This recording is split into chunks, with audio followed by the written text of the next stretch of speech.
আসসালামু আলাইকুম। ওয়ালাইকুম আসসালাম। কেমন আছেন আপু? ভালো আছি ভাইয়া। আচ্ছা, আপুর কাছে প্রশ্ন হলো, ঢাকার 13 আসন থেকে নির্বাচনে ঢাকার 13 আসনে দুইজন প্রার্থী আসতেছে। ইসলামিক জোট থেকে মাওলানা মামুনুল হক আর বিএনপি জোট থেকে ববি আজাদ সাহেব। তো আপনারা ইয়াং লেডি হিসাবে কাকে এগিয়ে রাখবেন? আমি তো আসলে রাজনীতি করি না, বাট তারপরে পছন্দের প্রার্থী বা পছন্দের মার্কা যদি আপনি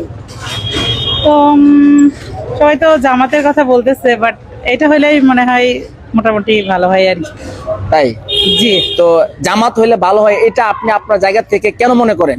এটা মানে অনেক ভিডিওতে দেখছি আর কি, ফ্যাসিলিটি দেখছি বলেই বললাম আর কি। কম বেশি আমি অনেক ভিডিও দেখি, তো যদিও ওই যে যিনি ইয়ে করতেছে ওনাকেও আমি চিনি আর কি। ওনার নাম জানেন? মনে নাই, বাট চিনি। মাওলানা মামুনুল হক। হ্যাঁ, ভালো না, জি উনি হলে আলহামদুলিল্লাহ ভালোই হবে। হলে ভালো হয়। জি জি জি জি। নির্বাচনী ঢাকার 13 আসনে দুজন প্রার্থী আসতেছে। একজন হলো ইসলামী জোট থেকে মাওলানা মামুনুল হক আর বিএনপি জোট থেকে ববি আজাদ সাহেব আসতেছে ধানের শীষ প্রতীকে। আপনারা কাকে এগিয়ে রাখবেন বা কি আসলে? ববি হাজ্জাজের পরিচয় কি? আমি প্রথমে বলবো ববি হাজ্জাজের পরিচয় কি।